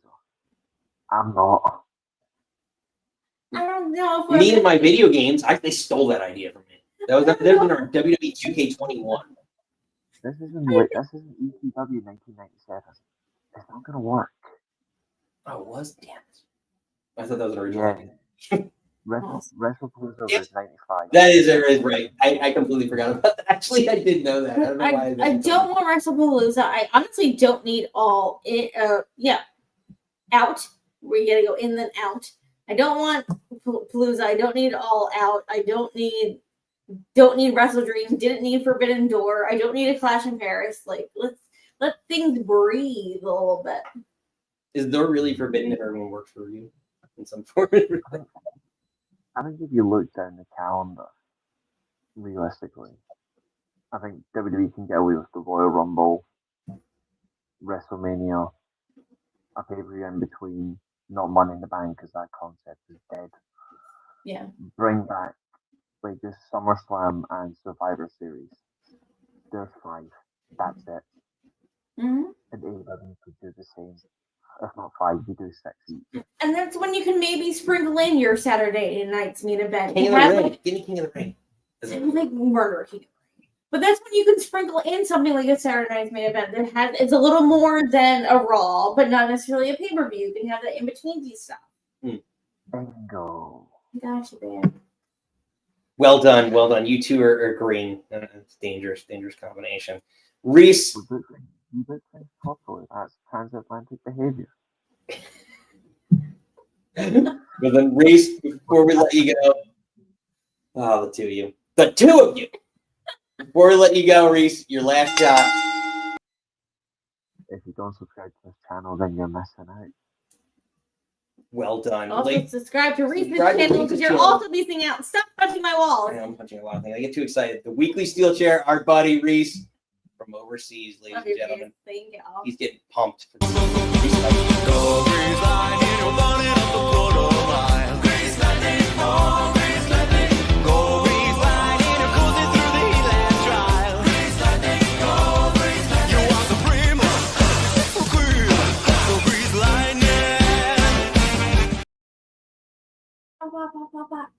and I love that song. It made my day to be able to do I that. hope you're dancing with all of us. Much love, Reese. I know you've been throwing that up a lot lately. I don't know, the kids do. I've been trying to get all rigged out. Oh my god, our nieces. Everyone can we all hold hands and Taylor Swift and Charles Kelsey on balls. Man, I'm risen out. So red. Oh my god. our one niece just turned 10 and our other one's gonna be 13 in like less than a week. And Nick says I have all the Riz, and the look on our 13-year-old's face was like, Uncle Nick, no. I do have all the Riz. And you know what? And you know what I said to her? I said, I'm so cool. You just made the list.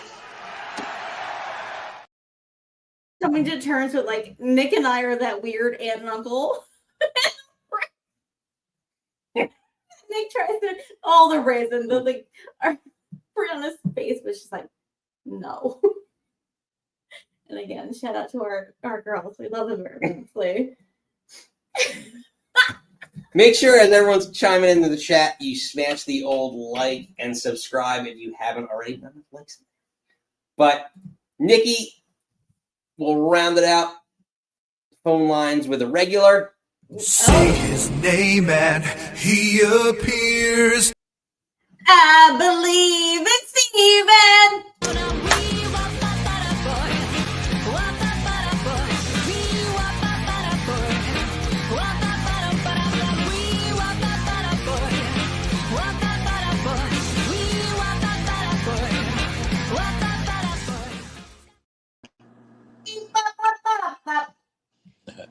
Bonsoir, mesdames et messieurs. Comment ça va?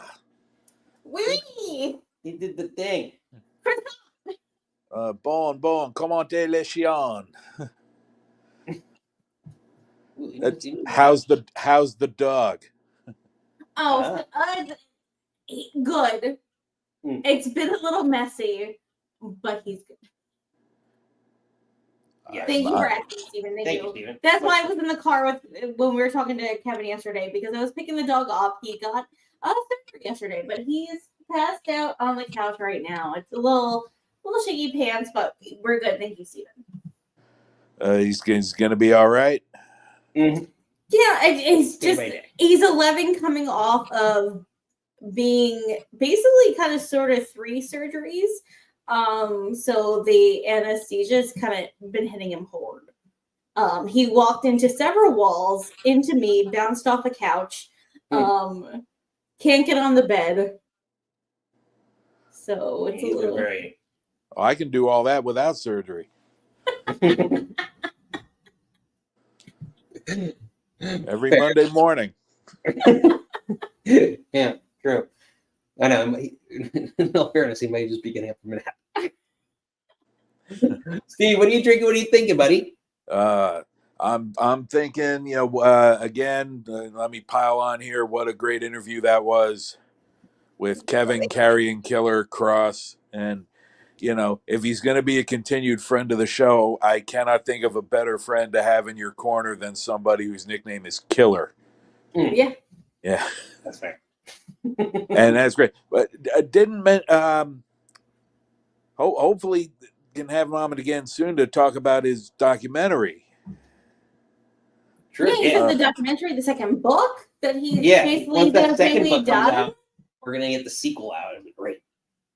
Friend of the show. Yeah, I'm sure there's a lot more story to tell, and hopefully, we'll be able to see him soon. But he talked more about not the book than I thought I thought he would, and the story with Drew. I mean that he said that was a story he hadn't told before. That was just fantastic. And he seems like a really nice person. I still wouldn't want to piss him off, though. Oh yeah. No, if you read the book, you definitely don't want to piss him off either. Just like his like giggle. He's like, I'm not supposed to say this, and then like giggles. Yeah. No, it's one of those stories that you just love because we all have, I think, one of those, and you're just like, where you're just like, you have Trying a to friend tell, but you're you just like, can't breathe. Yeah, you think, not be there, but like if you know the person, if you know, you're like that's their personality, and that's kind of like the relationship that I think he and Drew share. Yeah, I'm hoping that he spreads the good word, and some of his buds would want to come on and talk for a few minutes. It's not gonna be Steven, anxiety. your lips to God's ears, and then to Nicole's anxiety. Yeah, basically. Yes. There you go. There's his book right there. I know, and I yelled at him because I was like, "We have the hard copy of the book," and I was like, "Did you show it at all?" And you're like, "No," and I was like, "No." So when I said we were fighting, no, I moved it because it was on my side of the book. But she couldn't tell that we did have this background that has the book in the background. But yeah, it's a great read. I definitely recommend it to anyone here as the summer season winds down, or if you're looking for something to read. I love reading on the beach, so it's just kind of fun. It was a perfect read for that scenario, and that's why our book has a bunch of scenes. Sorry. Yeah. Available at all fine bookstores now. Exactly. Well put. Steve, what else are you thinking? Oh, so this weekend's card. Could you put up one of the graphics, please? Like any one, it doesn't matter which one. Ooh, let's see. Eeny, meeny, miny. The Yep. Surrey Night, the whitewash. Nope, that's no. New best friend Kevin. Okay, yeah, that one's fine. How great does that look? Just all of them with the Starry Night background. And if you saw the video version of this, it was like whoever designed this and the video version of it, just fantastic job. Just fantastic job right there with the Van Gogh reference and background. So you're commending the visual. Pull up Roman Bronson because this is where I have an issue. Like that one does not look good. Like to me, that's. I don't see what I mean. Their heads are obviously too big that they're obscuring a lot of the background, but I don't see what other problem there could be. Comparatively, because that's a singles match, right? Like the other one was a fatal 4-way. Yeah. This is a singles match It too. looks better. Then put up Becky and Nikki. What does that look like? Maybe they were thrown together last minute because that looks terrible. See, that's what I more. Yeah, I don't know, something about the Roman Braun one doesn't look. I mean, am I missing something? It's all the same background, right? No, I think their faces. It seems like a lot of white. It makes me think Kabuki. Also, maybe Tropic Thunder, Ben Stiller a little bit. If you go to the Roman Braun one, that's a little like that. Oh, on their faces. I see what Yes, you're saying. I'm talking about their faces. Like that blends. I think they look like that looks good. But like the Roman Reed one doesn't look right. If you want to, you're not. Okay. Yes, I'm getting the Roman. Yeah, that doesn't look right. Like their faces. It's like they're making them the stereotypical French mimes. Yeah, and just like I don't think that's a great look. Yeah, I don't think that's what they were going for, but that's kind of what they got. Joe agrees with me. No, I like, and it's to me this image late in the game does not blend well. I think the other ones look great. Again, Van Gogh Starry Night. Yeah, Very pretty. I wish that Joe figured out it's Bronson's eyebrows. The rest of it is the eyebrows. Oh my god, he looks like Shayna Baszler. How dare you? What's Shayna Baszler's eyebrows? Her eyebrows. He's reenacting the Shayna does the thing with the thing. Hold on. Maybe it's just me. Maybe Hold on. I'm clearly I feel like the only person that sees it. He's reenacting the first moments of the final scene of Scarface. Oh Lord. Hold on. Yeah. He's got like they added eyeline. Like they made it almost like it looks like eyeliner. His right, our left. Okay. Or is it a hair? I'm just gonna let this go. Or is it a bigger eyebrow? I don't know. It's confusing. But anyway, Steven. Yeah. So I just wanted to bring that up. I wish I had seen when we were over there. I wish we had seen that painting in person because we flew all that way, and that's one of the paintings we wanted to see. And of course, the week we were there, they loaned it out to another museum. So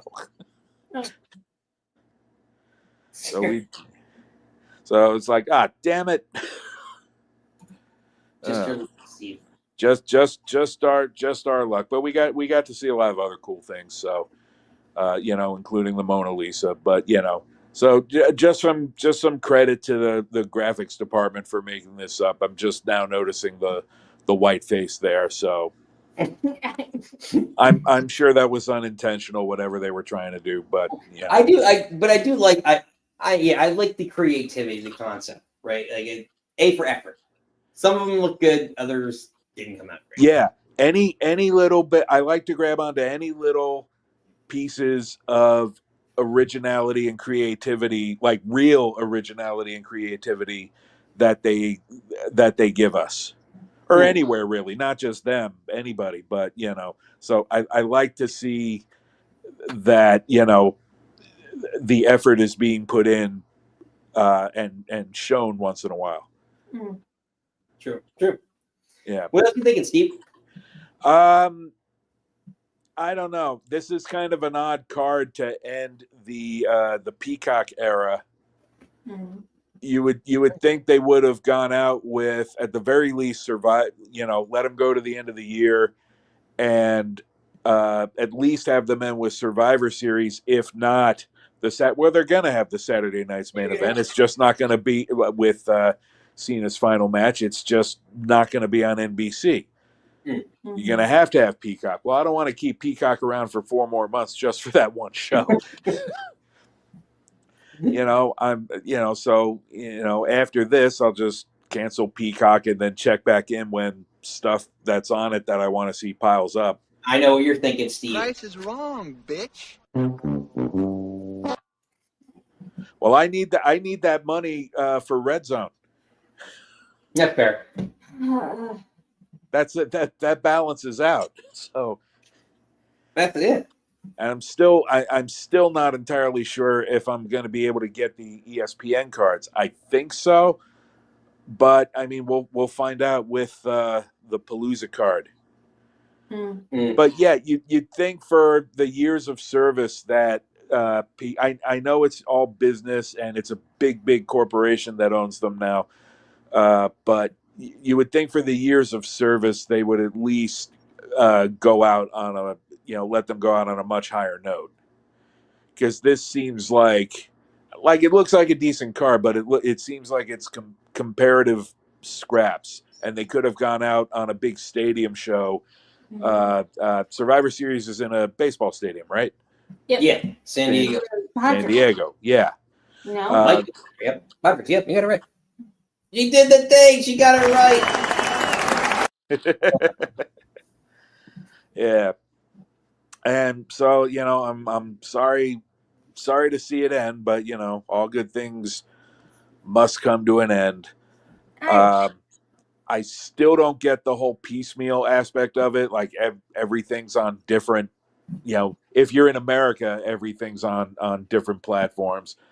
If you're not in America, of course, it's one-stop shopping. I miss the network so much. Yeah, I know. Recent thing, everything's on Netflix. And all their shit's on Netflix, but we have to have like four apps and something else, and you have to spin around 3 times and spin password. I mean, that behavior is going to continue until people stop paying it. Yeah, and like you hear people complain about the high price of concert tickets or the high price of game tickets or the high price of a lot of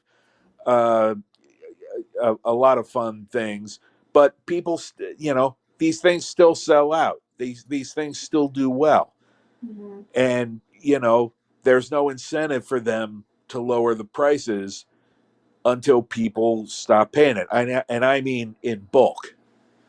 Yeah. So this is just going to continue until they really start losing viewers, television viewers. Yeah, unfortunately. Yeah. Sadly, yeah. It's a good point. It's a good point. Steve, there you go. Your last shot. No nod to the excellent cookies in my picture today? No. Joho wrote in the chat that now he wants macarons. Oh yeah, macarons is like the king of cookies. Yeah, macarons. Macaroons. You have to say macaroons. Macarons are excellent, and I should go out and get some this week, and I haven't had any in like forever. They're so good. And even the birds over there like them. We saw birds taking them out of people's plates. Well, Steve, I never pegged you as. I mean, I know macaroons. Everyone likes macaroons, but I pegged you more. Something's coming because Nikki's cracking up already. And You little chicken tender sluts. You knew it was coming, Steven. I wouldn't have figured that one, but yeah, something was coming. Steven, pleasure. Au revoir, mes amis. Ladies and gentlemen.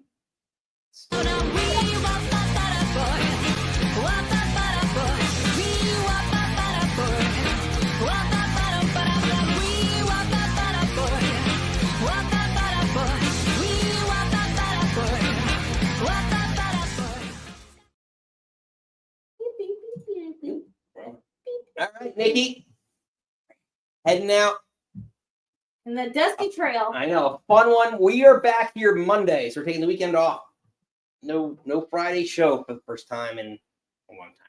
We're going to the concert to see Coheed and Cambria with Paulie T. Your eyes, sniper.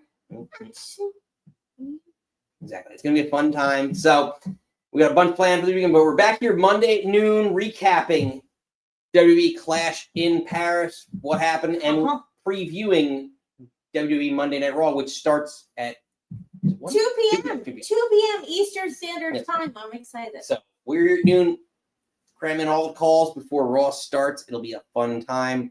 Nikki, before everyone gets out of here, make sure you click the like and subscribe if you haven't already. We will let our not-so-CCO Triple H take us out of here and let you know when you can catch us next. Thought we had a spectacular event tonight. Very excited that so far everybody seems to have come out unscathed. You know, banged up, bumps and bruises, but nobody seriously injured, which I always hold my breath on these events. You want to see people have the best outing that they can possibly have and make memories, but do it safely. And we were able to do that tonight. Able to do that tonight, Nikki, as everyone's going crazy over the macaroons now. No, macaron. Macaroon. Macaroon. Room. Jehovah. That's why I said room. But yes, it's going to be a great weekend. Enjoy the weekend. You've got SmackDown tomorrow night. And then Sunday, Clash in Paris.